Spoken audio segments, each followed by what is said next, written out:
कुछ एक चीजें आप लोग देख ही रहे हैं और क्लासेस को शुरू से लेकर के एंड तक आप इसको देखिएगा।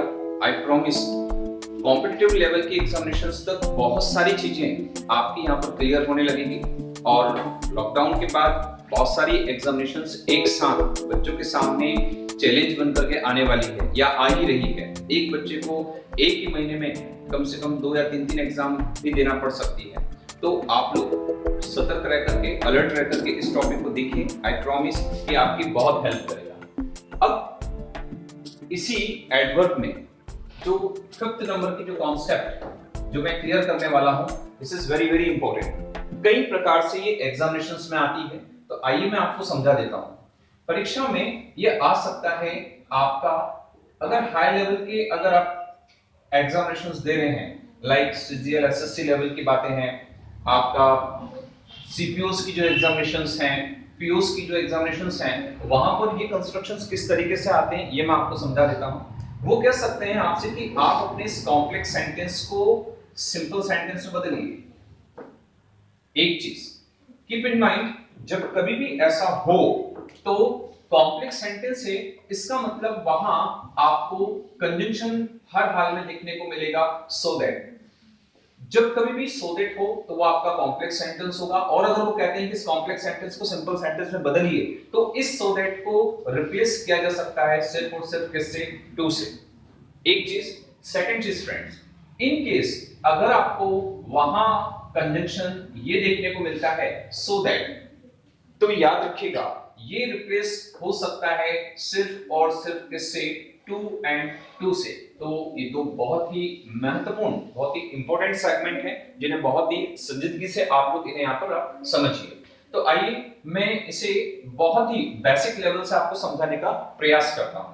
फर्स्ट एग्जांपल जो मैंने यहाँ पर लिखा यू शुड इम्प्रूव इंग्लिश, तुम्हें अंग्रेजी सुधारनी चाहिए। सेकंड सेंटेंस लिखा मैंने you may gate good marks, तुम्हें अच्छे नंबर मिल सके। जब इस सेंटेंस में आप गौर से अगर देखते हैं यू शुड इम्प्रूव इंग्लिश, तुम्हें अंग्रेजी सुधारनी चाहिए, you may gate good marks, तुम अच्छे नंबर प्राप्त कर सको। अब बात ये आई कि सर इन दोनों सेंटेंसेस को हम इन दोनों में से किस कंजंक्शन के साथ जोड़ें। कीप इन माइंड, यदि आपको अपने सेंटेंस में शुड और मस्ट देखने को मिलता है और सेकंड सेंटेंस में मे या माइट देखने को मिलता है, ये तय है कि यहां पर ये दोनों सेंटेंस जो हैं किस कंजंक्शन के साथ जाएंगे? सो दैट के साथ जाएंगे। मींस इन दोनों सिंपल सेंटेंस से जो आपका एक कॉम्प्लेक्स सेंटेंस बनेगा वो इस तरीके से बनेगा, यू शुड इंप्रूव इंग्लिश, तुम्हें इंग्लिश इंप्रूव करनी चाहिए, सो दैट, ताकि, so that you may get good marks, you may get good marks, तुम्हें अच्छे नंबर प्राप्त हो सके। जब बात आई कि सर इस कॉम्प्लेक्स सेंटेंस को हम सिंपल सेंटेंस में कैसे बदलें, तो जैसा मैंने आपको सिखाया, आपको कुछ नहीं करना है, सो दैट की जगह किससे रिप्लेस करना है उसको? टू से। And always keep in mind, जब तक ग्रामर पढ़ रहे हैं, टू के साथ, इस इंफिनिटिव के साथ हमेशा वर्ब का कौन सा फॉर्म आता है? फर्स्ट फॉर्म आता है। जब आप इसे बनाएंगे तो ये सेंटेंस इस तरीके से बनेगा, सो दैट से लेकर के मे तक का पार्ट सिर्फ किससे रिप्लेस करना है आपको? टू से। तो नया आपका एक सेंटेंस निकल करके आएगा, तो ये होगा आपका यू शुड इम्प्रूव इंग्लिश, तुम्हें अंग्रेजी इंप्रूव करना चाहिए, to get good marks, to get good marks. तो फ्रेंड्स अब आपका जो सेंटेंस है, ठीक है, वो सिंपल सेंटेंस में चेंज हो चुका है। यहां सेंटेंस क्या था? तुम्हें अंग्रेजी इंप्रूव करनी चाहिए ताकि तुम्हें अच्छे नंबर मिल सके। यहां इसका सेंस ये निकल करके आएगा, अच्छे नंबर लाने के लिए तुम्हें मेहनत करनी चाहिए। तो समझते हैं इसका सेकंड एग्जांपल। ये है आपका कंजंक्शन आपका सो दैट, और उसे हम चेंज करेंगे आपके टू एंड टू में। इस एग्जांपल नंबर 2 का जो फर्स्ट पार्ट है, ये है आपका टी इज वेरी हॉट, चाय बहुत गर्म है।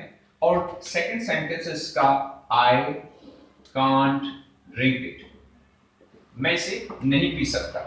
सभी बच्चों को बहुत ध्यान से समझना है, इसे समझने के लिए याद रखना होगा कि जब जब आपके सेंटेंस में कैन आता है, कैन इसलिए आया है क्योंकि यहाँ पर प्रेजेंट टेंस है, यहाँ पर इज यूज कर रखा है। अगर यहाँ पर वाज और वर्ब होता तो कैन का पास्ट टेंस क्या यूज करना पड़ता, हमें कुड लगाना पड़ता है यहाँ पर। तो जब आप सेंटेंस को कॉम्प्लेक्स सेंटेंस में बनाएंगे दोस्तों, तो ये निकल करके आएगा आपका कॉम्प्लेक्स सेंटेंस, ये बनेगा आपका टी इज।